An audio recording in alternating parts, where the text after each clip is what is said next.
Bab 886. Saat ini, Ye Chen sedang berjalan di jalanan Osaka. Kali ini ketika dia keluar, dia tetap tidak membiarkan Chen Zekai dan yang lainnya mengikutinya. Pasalnya, ia ingin memanfaatkan waktu tersebut untuk langsung menghadapi sisa 3 ninja yang mengikutinya. Karena Osaka sudah menjadi perhentian resmi terakhir dalam perjalanannya ke Jepang, dia ingin segera membunuh ketiga pengikutnya dan kemudian memanfaatkan waktu untuk pergi ke Kyoto. Dia sengaja membawa Teng, Lin Zhengze dan yang lainnya menjauh dari pusat kota, bersiap mencari tempat yang cocok untuk memulai.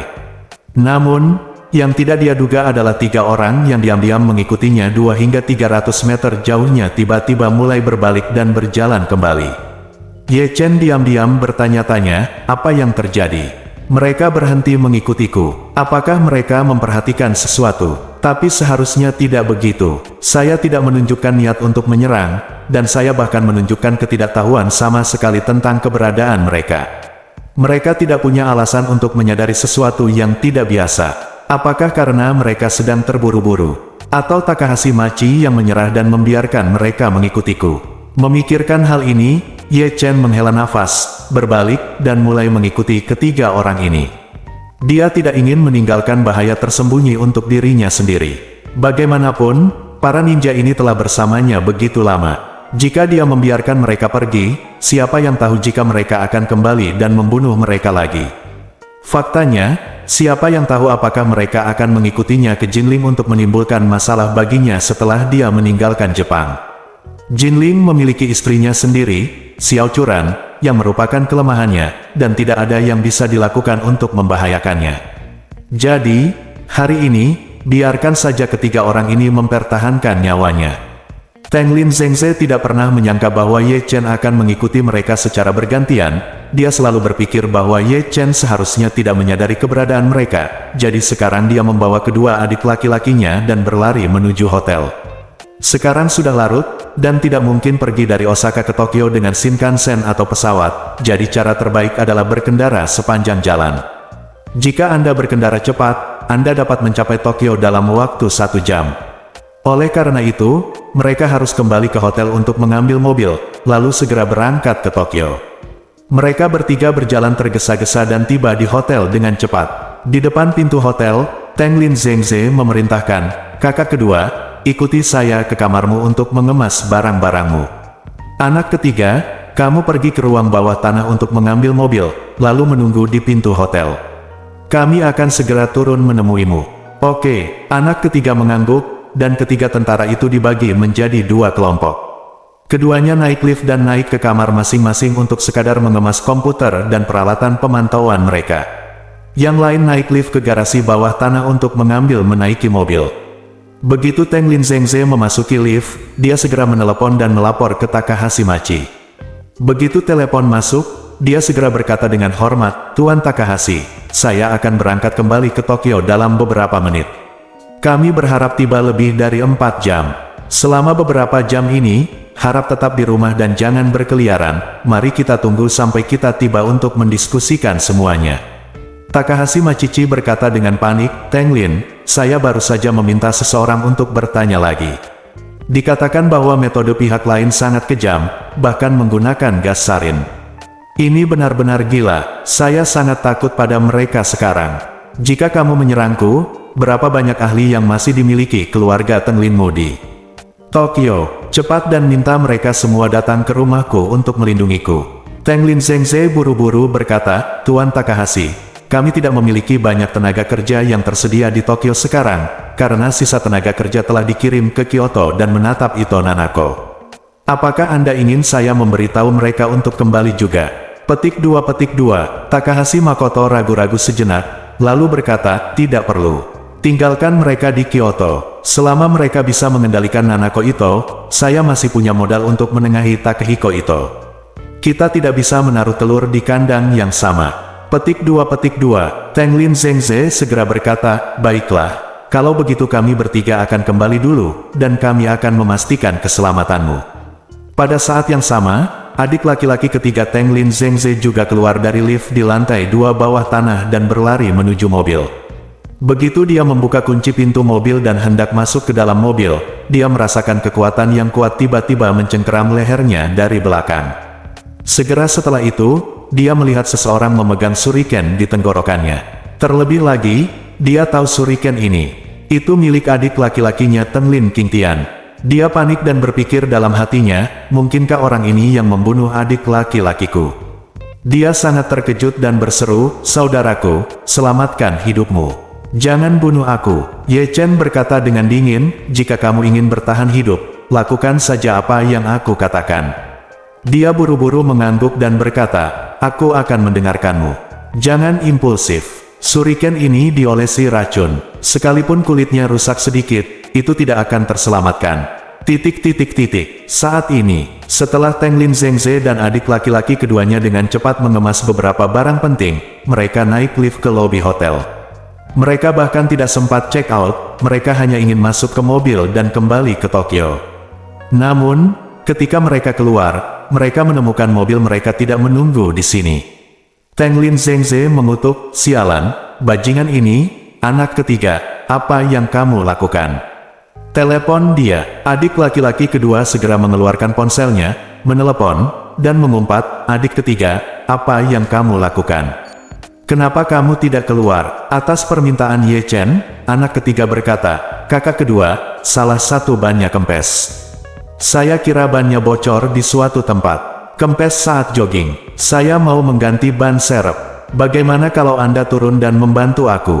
"Sialan," kakak laki-laki kedua berkata kepada Tenglin Zhengze, "Kakak senior, salah satu bannya mungkin bocor.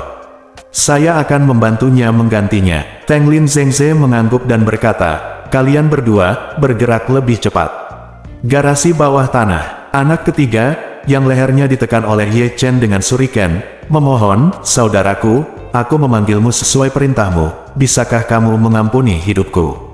Ye Chen tersenyum sedikit, "Kamu melakukannya dengan baik, aku akan membiarkan penderitaanmu berkurang." Setelah mengatakan itu, sebelum dia bisa pulih, Ye Chen mengerahkan kekuatan di tangannya. Hanya dengan sekali klik, leher pria itu langsung patah. Pada saat itu seluruh orang kehilangan kesadaran dan berubah menjadi mayat. Setelah itu, tanpa ragu-ragu, Ye Chen segera menggerakkan tubuhnya ke samping mobil, meninggalkan punggungnya ke depan mobil, seolah sedang memeriksa bagian belakang panggung. Ye Chen sendiri, sebaliknya, menyembunyikan auranya di balik mobil sebelah, menunggu ikan berikutnya mengambil umpan. Saat ini, anak kedua berlari dengan tergesa-gesa. Karena ketidaksabarannya, kewaspadaan seluruh orang menjadi jauh berkurang. Melihat anak ketiga yang masih jongkok di samping ban mobil dalam keadaan linglung, tiba-tiba ia menjadi sangat marah. Dia berlari cepat, menamparkan kepala anak ketiga, dan mengumpat, "Brengsek. Apa, kamu hanya menonton di sini?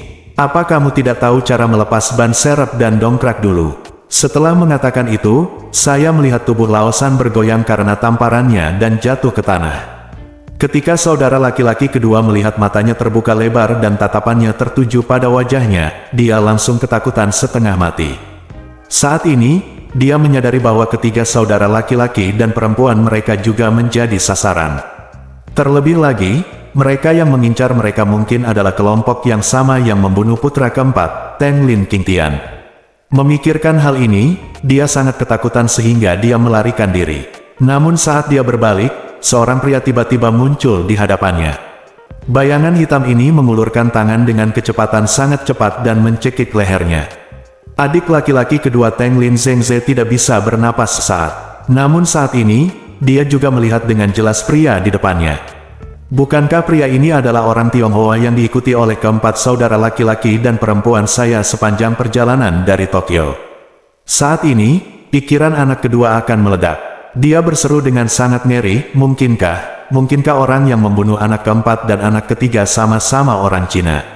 Mungkinkah dia sedang mempermainkan kita?" Tepat ketika dia sangat ketakutan, Ye Chen mencibir di sudut mulutnya dan berkata sambil bercanda, "Saudaraku, mengapa kamu lari?" Bab 887. Aku, batuk. Anak kedua, yang lehernya dicekik, membiru karena tekanan. Dia ingin berbicara, tapi tidak bisa berkata apa-apa kecuali kata, "Aku." Dia menatap Ye Chen dengan mata ketakutan dan memohon, berharap Ye Chen bisa memberinya cara untuk bertahan hidup. Tapi Ye Chen berkata dengan tenang, saya tidak akan menyinggung siapapun kecuali mereka menyinggung saya. Kalian mulai dari Tokyo dan mengikuti serta menguping sepanjang jalan, berniat membunuh saya sebelum saya meninggalkan Jepang. Menurut Anda apakah mungkin bagi saya untuk membiarkan Anda pergi? Petik 2. Wajah adik laki-laki kedua Teng Lin Zhengze penuh dengan keputusasaan. Ye Chen berkata dengan tenang, oke, aku akan memberimu waktu yang menyenangkan. Setelah mengatakan itu, dengan sedikit tenaga di tangannya, dia mendengar suara tajam datang dari leher orang lain, dan orang tersebut benar-benar kehilangan nyawanya. Setelah itu, Ye Chen memasukkan seluruh tubuh anak kedua dan ketiga ke dalam bagasi, seolah-olah kedua orang ini tidak pernah muncul di sini. Setelah melakukan semua ini, Marven mengeluarkan ponselnya dan menelepon Chen Zekai, minta anak buahmu untuk mengemudikan truk berpendingin ke pintu hotel. Teng Lin Zhengze menunggu di depan pintu hotel selama hampir 10 menit, tetapi sebelum mereka berdua pergi, dia merasa cemas. Meski mengganti ban sedikit merepotkan, tidak butuh waktu lama bagi dua orang untuk melakukannya bersama-sama, bukan? Kemudian dia mengeluarkan ponselnya dan menelepon Lao San. Tidak ada yang menjawab telepon. Segera setelah itu, dia menelepon Lao Er lagi, tetapi tidak ada yang menjawab teleponnya. Tidak ada yang menjawab panggilan mereka, ini sungguh tidak normal dan berlebihan. Teng Lin Zhengze tiba-tiba merasakan krisis yang kuat di hatinya. Dia memikirkan kematian putra keempatnya Teng Lin Qingtian, dan rasa dingin menjalari punggungnya. Mungkinkah kita sedang menjadi sasaran sekarang? Kalau begitu anak kedua dan ketiga mungkin mengalami sesuatu yang tidak terduga. Memikirkan hal ini, dia tanpa sadar ingin berbalik dan pergi ke ruang bawah tanah untuk melihat apa yang sedang terjadi. Namun, begitu dia mengambil 2 langkah, dia langsung berhenti. Jika sesuatu yang tidak terduga terjadi pada anak tertua kedua dan ketiga, maka kekuatan lawan pasti melebihi kemampuanku. Sepertinya satu-satunya cara untuk melakukannya adalah 36 strategi sekarang. Memikirkan hal ini, Teng Lin Zhengze, yang panik, berbalik dan bersiap untuk segera meninggalkan tempat kejadian. Dia ingin meninggalkan tempat yang benar dan salah ini terlebih dahulu, lalu mencari cara untuk meninggalkan Osaka setelah memastikan tidak ada yang mengikutinya. Tetapi, saat dia tiba-tiba berbalik untuk pergi, dia tiba-tiba menabrak seorang pria. Saat ini, dia dalam keadaan panik, tanpa ketenangan dan kewaspadaan seperti biasanya. Dia bahkan tidak melihat ke arah orang yang dia tabrak, dia menundukkan kepalanya dan meminta maaf, dan ingin segera pergi. Tetapi pada saat ini, dia tiba-tiba merasakan lengannya ditarik oleh pihak lain, dan kemudian dia mendengar suara yang dikenalnya bertanya, Tuan Teng Lin, Anda terburu-buru, mau kemana? Saat Teng Lin Zhengze mendengar suara Ye Chen, seluruh tubuhnya bergetar hebat. Dia telah memantau Ye Chen di sebuah hotel di Nagoya, jadi dia segera mengenali suara itu. Ketika dia tanpa sadar mendongak, dia melihat Ye Chen menatapnya dengan senyuman di wajahnya. Teng Lin Zhengze bertanya dengan ngeri, kamu, bagaimana? Ye Chen tersenyum dan bertanya, kamu ingin bertanya, bagaimana aku tahu identitasmu?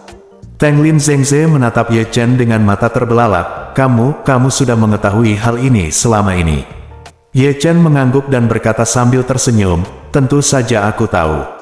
Ini tidak mungkin. Apa yang tidak mungkin? Itu hanya karena kalian para ninja Jepang sangat lemah. Teng Lin Zhengze merasa seperti disambar petir. Dia berseru, apakah kamu membunuh adik juniorku? Ye Chen mengangguk dengan murah hati dan berkata, ya, ini aku. Saat dia berbicara, Ye Chen menambahkan, adik laki-laki kedua dan adik laki-laki ketiga Anda juga dibunuh oleh saya. Mayat mereka sekarang tergeletak di bagasi Anda. Bajingan, Teng Lin Zhengze meraung, dan segera, belati jatuh dari borgol tangan kirinya dan jatuh tepat ke tangan kirinya. Segera setelah itu, dia memusatkan seluruh kekuatannya di tangan kirinya dan tiba-tiba menikam Ye Chen dengan seluruh kekuatannya. Melihat tindakannya, Ye Chen tersenyum tipis, masih memegang lengan kanannya dengan satu tangan, sementara tangan lainnya diam-diam mengulurkan tangan dan meraih pergelangan tangan kirinya. Teng Lin Zhengze tidak menyangka kekuatan Ye Chen ternyata sangat kuat, dia meraih tangan kirinya seperti ini dan tidak bisa bergerak sama sekali. Ye Chen melihat keterkejutan di wajahnya dan berkata sambil tersenyum, Tuan Teng Lin, jangan terlalu gugup. Jika Anda menyerah, penderitaan Anda akan berkurang saat Anda berada di jalan. Seluruh tubuh Teng Lin Zhengze terasa seperti gemetar, dan dia berkata dengan ngeri, Tuan. Saya selalu mematuhi perintah Takahashi Machi. Dia meminta saya untuk mengikuti Anda. Tolong selamatkan hidup saya. Ye Chen tersenyum dan berkata, kamu selalu harus membayar kembali ketika kamu pergi jalan-jalan. Kamulah yang bersikeras mengikat kepalamu ke ikat pinggang celanamu. Siapa yang bisa kamu salahkan jika jatuh? Teng Lin Zhengze berseru, selama kamu tidak membunuhku, aku bersedia membantumu membunuh Takahashi Machi dan membalaskan dendammu. Tidak perlu, Ye Chen berkata dengan dingin, yang paling aku tidak suka dalam hidupku adalah kamu, seorang budak dengan 3 nama keluarga yang menjual dirinya kepada majikannya demi kemuliaan, dengan tulus dan dengan lebih banyak tulang punggung, saya akan memasukkan Anda ke dalamnya. Itu laki-laki. Teng Lin Zhengze tersedak dan berkata, Tuan, bukankah Anda memiliki pepatah lama di Tiongkok bahwa lebih baik mati daripada hidup?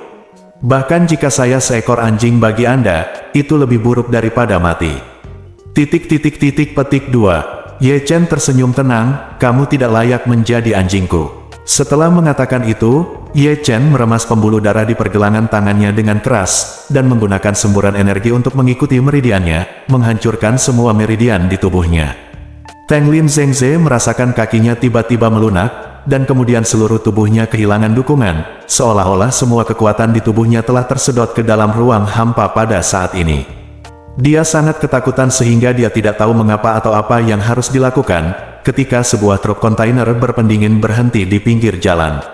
Anak buah Chen Zekai berlari keluar dari mobil dan dengan hormat berkata kepada Ye Chen, Tuan, apa perintah Anda?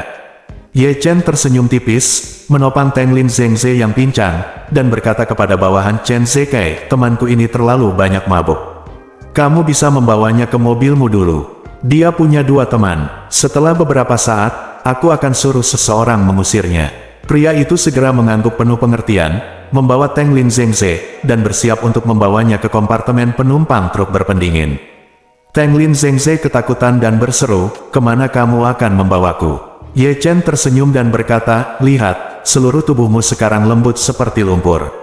Ini tidak sesuai dengan ciri-ciri kalian para ninja Jepang. Bukankah kalian para ninja Jepang toleran dan sekeras besi? Aku akan memasukkanmu ke dalam nanti.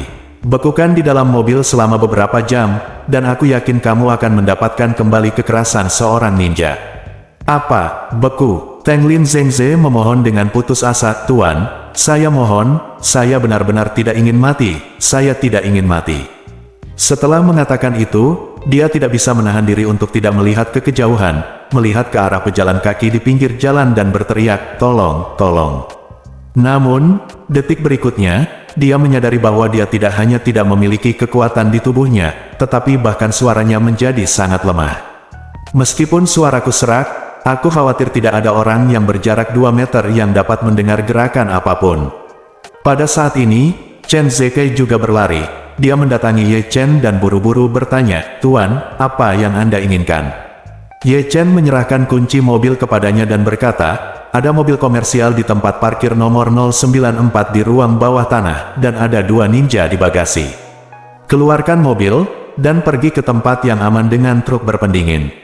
Masukkan semua orang ke dalam bagasi, termasuk pria yang duduk di kursi penumpang, ke dalam freezer, lalu kirimkan keempat patung es ini ke rumah Takahashi Machi di Tokyo, dan minta Takahashi Machi menandatanganinya. Bab 888. Hari mulai terang. Sentuhan warna putih perut ikan melayang di cakrawala Tokyo. Hari baru telah dimulai, banyak orang yang terbangun dari tidur lelapnya, namun banyak juga yang tidak pernah tertidur sama sekali. Tadi malam, seluruh Tokyo hampir terbalik. Departemen Kepolisian Metropolitan Tokyo mengerahkan seluruh pasukannya bahkan meminjam sejumlah besar tenaga dari beberapa kota kecil di sekitarnya. Tidak hanya mereka mencari tempat baru di Tokyo, tetapi mereka juga menutup semua jalan di Tokyo menuju keluar dan mendirikan kemacetan lalu lintas, dan melakukan pemeriksaan terhadap setiap kendaraan yang keluar kota. Penggeledahan ketat dilakukan untuk mengetahui keberadaan kedua kakak beradik keluarga Su tersebut. Semalam, seluruh Tokyo berada di bawah darurat militer. Media yang tajam telah menerima berita bahwa cucu tertua dan cucu dari keluarga pertama Tiongkok diculik di Tokyo, dan lebih dari selusin pengikut mereka dibunuh. Tingkat ledakan berita semacam ini belum pernah terjadi sebelumnya. Tokyo pernah mengalami serangan teroris dan kasus kriminal besar sebelumnya, namun kejadian buruk seperti ini belum pernah terjadi. Tahukah Anda, keluarga Su adalah keluarga terkaya dan terkuat di Tiongkok. Mereka menghadapi kasus kriminal yang begitu serius di Jepang, yang sifatnya bahkan melebihi penculikan Bill Gates di Tokyo. Orang-orang dari keluarga Su juga menghabiskan setengah malam mencarinya di Tokyo. Kali ini, tidak hanya ratusan master tersembunyi yang datang ke keluarga Su, tetapi Su Soudao juga datang sendiri. Departemen Kepolisian Metropolitan Tokyo sangat mementingkan kedatangan Su Soudao, dan direktur secara pribadi mengundangnya ke Departemen Kepolisian Metropolitan untuk memberitahu dia tentang proses penyelidikan kasus ini. Yang disebut proses deteksi Departemen Kepolisian Metropolitan Tokyo sebenarnya adalah membawa seluruh Takahashi Machi dan Ito Takehiko ke Departemen Kepolisian Metropolitan untuk diinterogasi. Sebab, menurut mereka, keduanya mencurigakan. Apalagi keduanya merasa pihak lain pasti telah merugikan mereka di saat yang bersamaan. Takehiko Ito merasa bahwa Takahashi Machi pasti sengaja ingin menggunakan kejadian ini untuk menjelek-jelekkan keluarga Ito, sehingga dia bisa menggunakan tangan keluarga Su untuk membasmi keluarga Ito sepenuhnya. Namun Takahashi Machi merasa Takehiko Ito pasti merasa tidak bisa mendapatkan kerjasama dari keluarga Su dan sengaja ingin menjebaknya. Maka ia meninggalkan anak panah ninja keluarga Tenlin di tempat kejadian. Ini jelas-jelas sebuah jebakan. Departemen Kepolisian Metropolitan Tokyo juga bingung. Menurut mereka, meski kedua pria tersebut tampaknya memiliki motif tertentu, namun pihak kepolisian metropolitan tidak dapat menemukan bukti substantif apapun. Satu-satunya bukti adalah anak panah ninja yang tertinggal di tempat kejadian. Anak panah ninja ini memang milik keluarga Tenlin, dan keluarga Tenlin terikat dengan keluarga Takahashi. Ini adalah masalah yang diketahui semua orang di kelas atas Tokyo, dan Departemen Kepolisian Metropolitan tentu saja menyadarinya. Namun, bukti ini agak mendadak, karena tidak ada yang terluka oleh anak panah ninja di lokasi ditemukannya anak panah ninja. Pembunuhnya sangat profesional dan membunuh lebih dari selusin orang tanpa meninggalkan siapapun hidup-hidup. Mengapa dia meninggalkan anak panah ninja yang tidak digunakan sama sekali? Kemungkinan besar ini adalah upaya menutup-nutupi yang ditinggalkan oleh pihak lain. Oleh karena itu, kepala polisi berkata kepada Su Soudao, "Tuan Su, kami harus terus menyelidiki masalah ini. Lagi pula, sulit untuk menjelaskan masalahnya hanya dengan satu anak panah ninja, dan kemungkinan besar pihak lain akan pergi, itu membingungkan kita." Bom, asap, Su Soudao berkata kepada Direktur Departemen Kepolisian Metropolitan Tokyo dengan wajah gelap, "Saya tidak peduli apakah itu bom asap.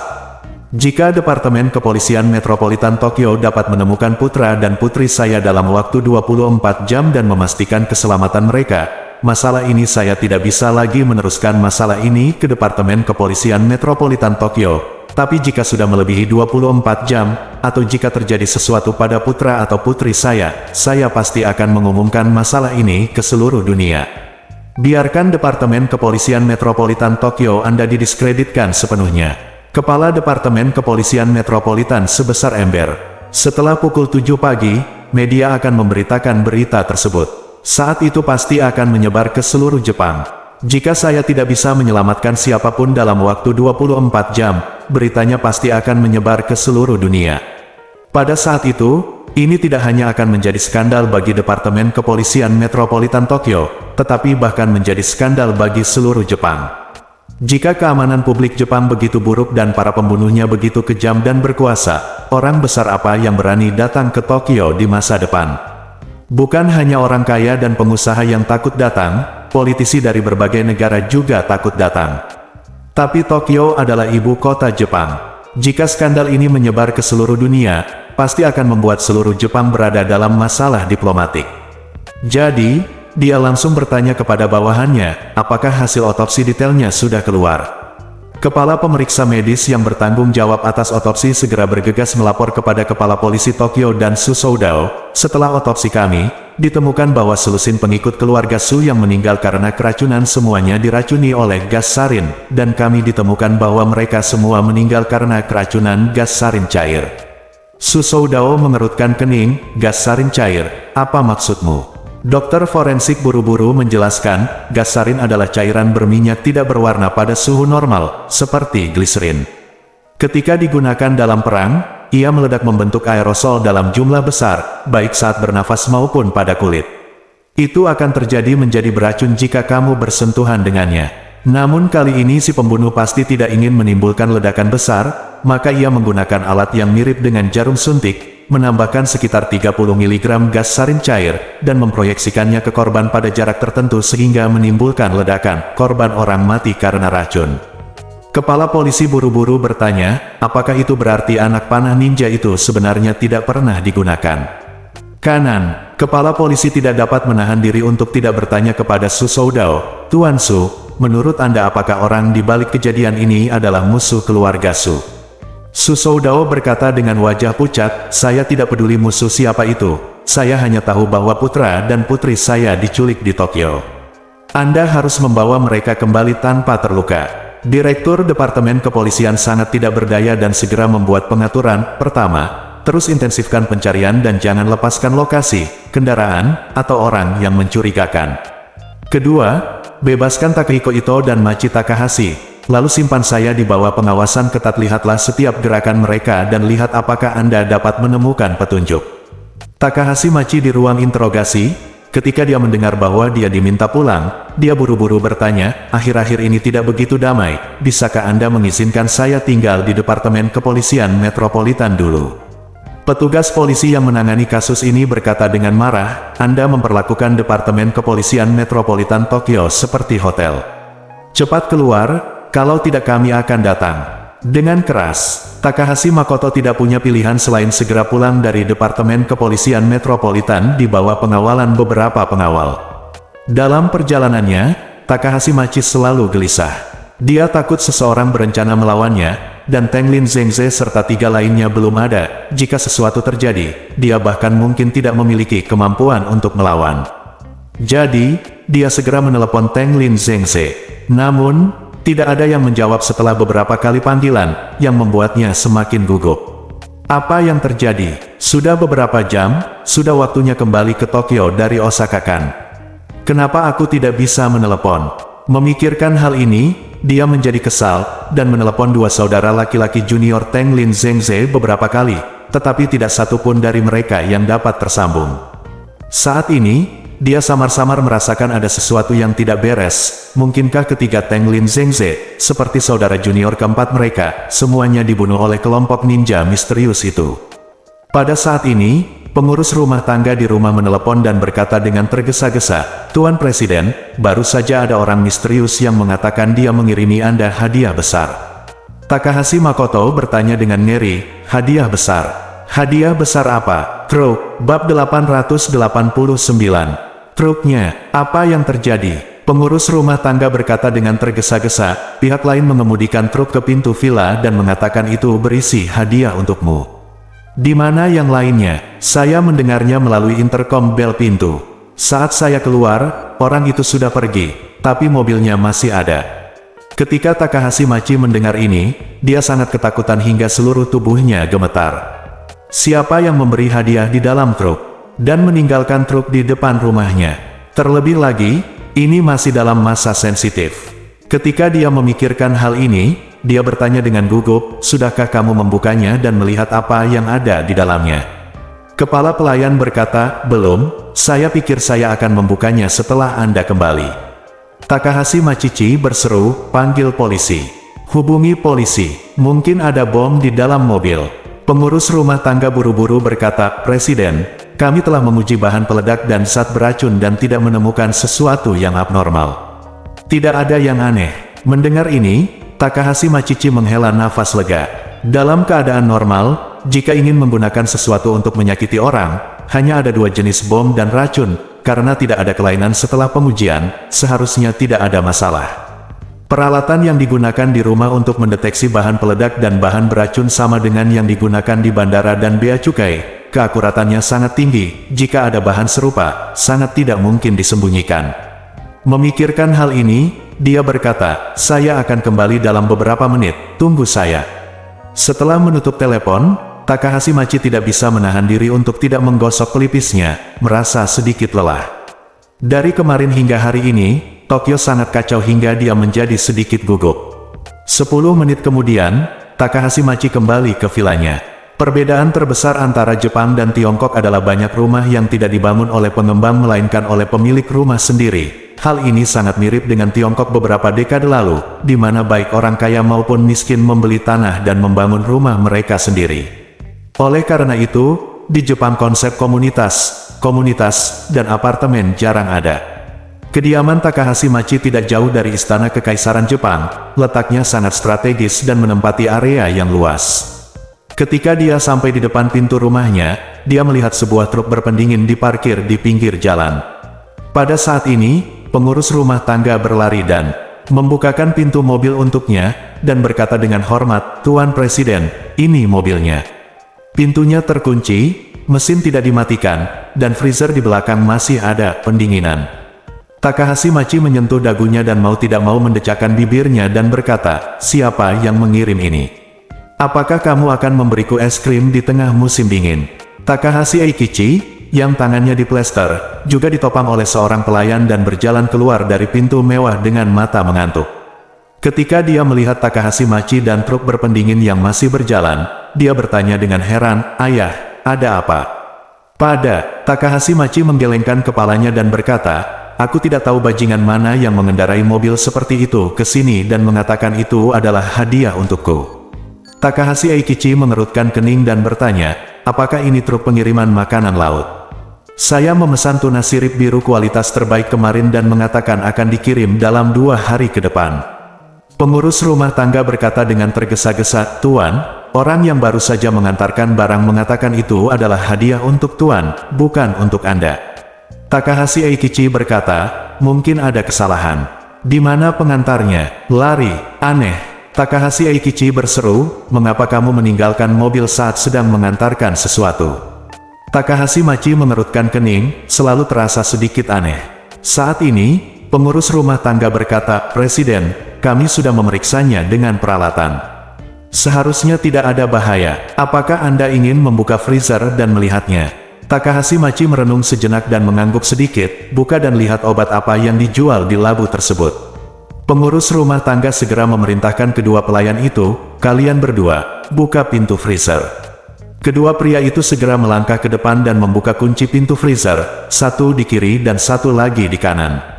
Saat dia hendak menarik diri, Takahashi Machi tanpa sadar mundur beberapa langkah. Sarafnya sedikit sensitif hari ini, dan dia selalu merasa segala sesuatu di dunia ini aneh. Pintu mobil terbuka ke kiri dan ke kanan, dan semburan kabut putih keluar dari dalam. Cuaca di Tokyo akhir-akhir ini lembab, dan suhunya sedikit menghangat. Suhu saat ini sekitar 3 atau 4 derajat di atas 0, tetapi suhu di dalam truk freezer di bawah minus 20 derajat, jadi semacam ini uap air akan dihasilkan ketika dingin, sehingga timbul kabut. Semua orang menyaksikan kabut berangsur-angsur menghilang. Setelah kabut perlahan menghilang, benda-benda di dalam gerbong akhirnya muncul di depan semua orang.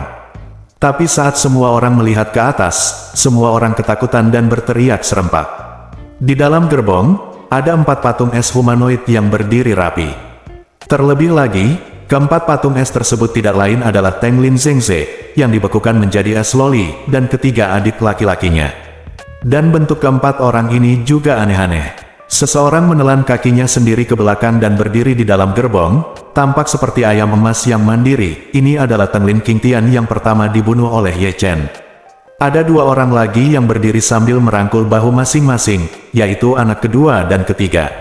Adapun Tenglin Zengze, dia meletakkan satu tangan di pinggulnya dan tangan lainnya menunjuk mobil dengan jari tengahnya.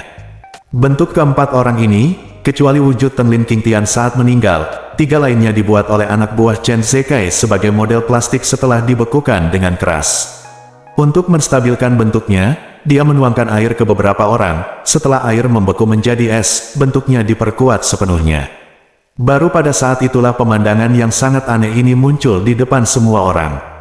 Takahashi Eikichi sangat dekat. Ketika dia melihat ke atas, dia berteriak ketakutan, Ini, apakah ini orang sungguhan atau patung lilin?" Saraf Takahashi sudah rusak parah. Tiba-tiba dia melihat 4 orang terdekatnya membeku menjadi es loli. Kaki mereka lemas dan terjatuh ke tanah. Dia berteriak dengan sangat panik, "Panggil polisi! Hubungi polisi!" Saat pengurus rumah tangga hendak mengeluarkan ponselnya untuk menelepon, beberapa mobil polisi tiba-tiba muncul dan mengepung pintu. Awalnya, mereka diam-diam mengikuti Machi Takahashi untuk melihat apakah dia ada hubungannya dengan hilangnya saudara laki-laki dan perempuan keluarga Su. Namun, mereka tidak pernah membayangkan bahwa begitu mereka mengikuti Machi Takahashi ke pintunya, Machi Takahashi menerima 4 pesan loli pribadi. Detektif dari Departemen Kepolisian Metropolitan Jepang yang memimpin tim maju ke depan dengan wajah gelap, melangkah ke truk berpendingin untuk memeriksanya sendiri, dan kemudian bergumam dengan panik, itu orang yang hidup. Sial, orang hidup yang benar-benar besar. 4 orang besar yang masih hidup. Apakah ini masih Tokyo tempat saya tinggal selama lebih dari 30 tahun? Segala sesuatu di depan saya terlalu ajaib. Petugas polisi di bawah bertanya dengan heran, detektif, ke-4 orang ini masih hidup. Detektif itu mengomel dengan marah, persetan. Apakah kamu membeku menjadi loli saat aku tidak melihatmu? Petugas polisi itu tampak sedih, Anda baru saja mengatakan ada 4 orang yang masih hidup. Detektif itu menyeka keringat dinginnya dan berkata, itu adalah patung es yang terbuat dari 4 orang hidup yang dibekukan. Cepat, panggil dokter forensik untuk datang untuk otopsi. Setelah mengatakan itu, dia berjalan ke arah Takahashi Machi, yang sedang duduk di tanah dengan wajah pucat, berjongkok, dan bertanya dengan sangat serius, Tuan Takahashi, apakah ke-4 orang ini adalah bawahan Anda? Takahashi Machi mengangguk dan bergumam, mereka semua adalah anggota keluarga Tenglin. Keluarga Tenglin, detektif itu berseru dan berkata, keluarga Tenglin, salah satu dari 4 keluarga besar ninjutsu. Ya, Takahashi Machi menelan ludahnya dan berkata dengan gugup, pemimpinnya adalah putra tertua keluarga Tenglin dan kepala generasi ini, Tenglin Zengze. Hati sang detektif bergetar ketakutan, Tenglin Zengze adalah salah satu ninja terbaik di Jepang. Bahkan dia meninggal dengan sangat mengenaskan. Siapa yang membuatmu tersinggung? Takahashi Machi memandang Tenglin Zengze sambil menunjuk ke arahnya dengan jari tengahnya, dan berkata dengan putus asa dan berlinang air mata, bagaimana aku bisa tahu? Bab 890. Melihat kepanikan Machi Takahashi, detektif itu buru-buru berkata, ingat baik-baik, apakah kamu pernah menyinggung seseorang? Secara umum, kecuali ada kebencian yang mendalam, siapa yang akan mengincarmu seperti ini? Setelah itu, sang detektif mengingatkan lagi, pikirkan, apakah ada yang ingin membunuhmu, atau kamu ingin membunuh seseorang? Hal pertama yang dipikirkan Takahashi Machi adalah Ye Chen. Namun tak lama kemudian dia menolak gagasan ini di dalam hatinya. Setelah Tenglin Qingtian menghilang tanpa alasan, Tenglin Zengze mendapat pesan sambil menguping Ye Chen, bukan Ye Chen yang membunuh Tenglin Qingtian, melainkan sekelompok ninja lainnya. Saat itu, Tenglin Zengze berspekulasi bahwa ia adalah ninja Koga yang setia kepada keluarga itu. Namun, dia tidak memberitahu siapapun di Departemen Kepolisian Metropolitan tentang hal ini.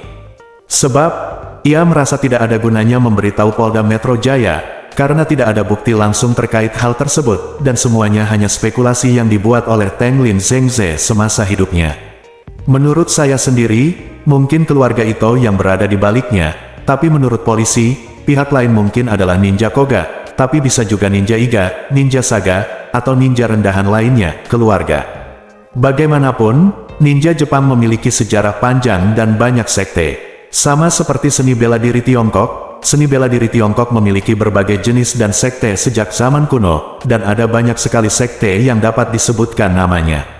Shaolin, Wudang, Kunlun, Ma, Huasan, Kongtong, dan banyak sekte kecil dan menengah tak dikenal di bawah ini. Hal yang sama juga terjadi di Jepang, selain 4 keluarga ninja terkenal, terdapat banyak sekali keluarga kecil dan sekte.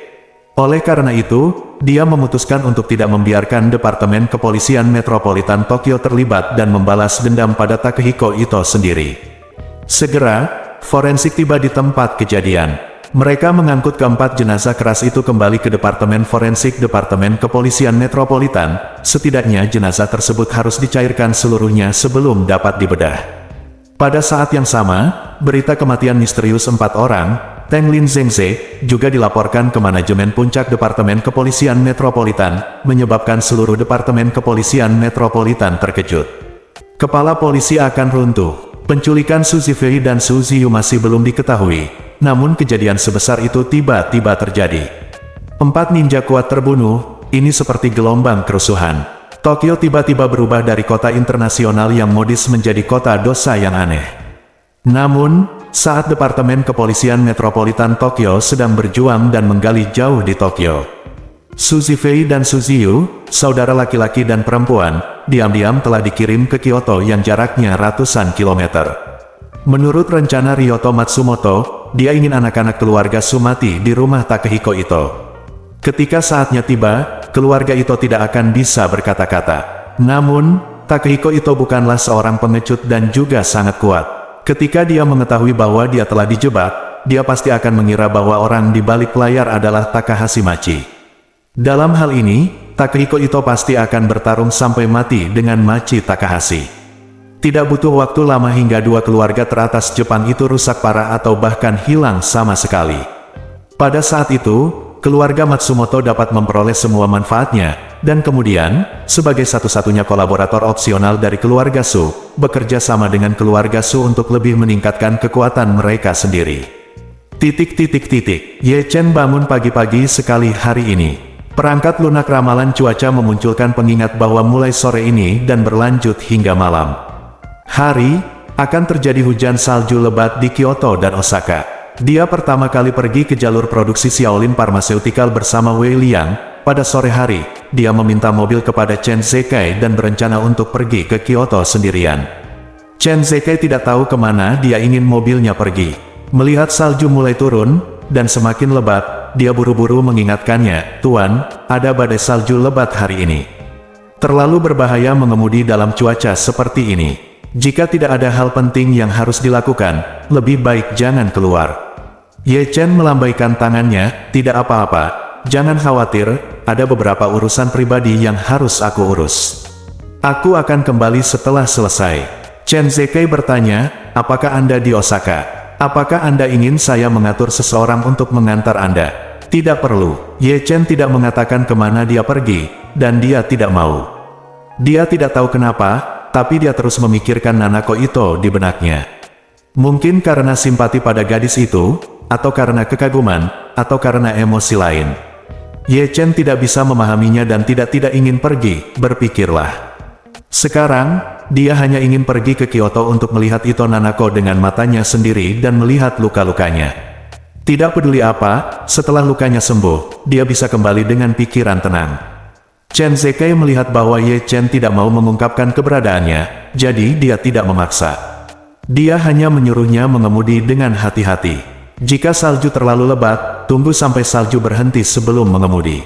Ye Chen setuju dan kemudian pergi sendirian. Osaka sangat dekat dengan Kyoto, dan hanya membutuhkan waktu sekitar 1 jam dengan mobil. Saat dia sampai di Kyoto, hari sudah gelap. Salju semakin lebat, hampir seperti hujan salju lebat. Marven tidak tahu di mana rumah keluarga Ito berada, jadi dia pertama kali menemukan restoran Cina dan makan semangkuk ramen Cina. Saat membayar tagihan, dia bertanya kepada bosnya, "Bos, tahukah Anda di mana rumah keluarga Ito berada?" Petik 2. Pihak lain berkata sambil tersenyum, "Rumah keluarga Ito berada tepat di sebelah Kastil Nijo. Luasnya luas dan mudah ditemukan. Ada juga sebuah plakat di pintu masuk utama, yang artinya Ito dalam aksara Cina." Ye Chen mengangguk, mengucapkan terima kasih, lalu membayar dan meninggalkan restoran. Nijo Castle merupakan salah satu objek wisata terkenal di Kyoto, jadi bisa langsung dicari di peta, jaraknya hanya 2 km dari Ye Chen. Hanya butuh beberapa menit untuk tiba, tetapi Ye Chen yang sedang duduk di dalam mobil tiba-tiba merasa ragu dan ragu. Dia belum memikirkan bagaimana dia harus bertemu Nanako Ito. Ketika Anda tiba di rumah keluarga Ito, apakah Anda mengetuk pintu dan meminta izin? Tidak cocok. Bagaimanapun, Takehiko Ito masih memiliki $4 di tangannya. Jika pelayannya melaporkan Takehiko Ito, dia pasti tidak akan membiarkan dia bertemu Nanako Ito. Lalu apa yang harus kita lakukan? Apakah Anda ingin menyelinap masuk sendiri? Mungkin ini satu-satunya cara yang cocok. Memikirkan hal ini, Ye Chen menyalakan mobil, mengikuti navigasi, dan sampai di sekitar Kastil Nijo. Benar saja, dia melihat rumah besar keluarga Ito tidak jauh dari Kastil Nijo. Rumah besar keluarga Ito ini luasnya cukup luas. Dilihat dari luar, separuh area di dalamnya ditanami pohon-pohon kuno yang menjulang tinggi. Bangunannya juga merupakan bangunan kayu kuno Jepang yang memadukan unsur arsitektur Tiongkok yang kuat. Anda bisa mengetahui usianya secara sekilas. Sudah lama, karena ada parit kuno yang mengelilingi rumah keluarga Ito, dan dua jembatan masuk dan keluar adalah milik pribadi. Ye Chen memarkir mobil di pinggir jalan tidak jauh, lalu menantang salju tebal dan menyelinap masuk dalam kegelapan rumah besar keluarga Ito. Saat ini, Nanako Ito baru saja selesai mandi di sumber air panas. Karena hari ini akhirnya melihat hujan salju yang telah lama ditunggu-tunggu, dan itu adalah hujan salju lebat, Nanako Ito menghilangkan kesuraman di hatinya dan berada dalam suasana hati yang sangat baik. Dia meminta pelayan untuk membantunya mengganti kimono yang sangat indah, lalu dengan elegan mengikat rambut panjangnya dan memasukkan jepit rambut favoritnya. Kemudian, dia mendorong kursi rodanya sendirian dan datang ke halaman kecilnya untuk menikmati salju dengan penuh kegembiraan. Rumah besar keluarga Ito menempati area yang luas dan memiliki beberapa halaman, besar dan kecil. Halaman tempat Nanako Ito berada adalah yang paling terpencil dan paling sunyi. Salju turun dengan lebat, dan tak lama kemudian lapisan salju putih turun di atas kepalanya. Nanako Ito memandangi kepingan salju yang berterbangan di langit, sama bersemangatnya seperti anak kecil. Setelah beberapa saat, dia melihat ke langit dan berkata dengan sungguh-sungguh di dalam hatinya, "Aku ingin tahu apa yang sedang dilakukan Ye Chen Jun saat ini. Aku ingin tahu apakah sekarang sedang turun salju di Jinling. Aku ingin tahu apakah dia akan memikirkanku." Petik 2. Bersambung.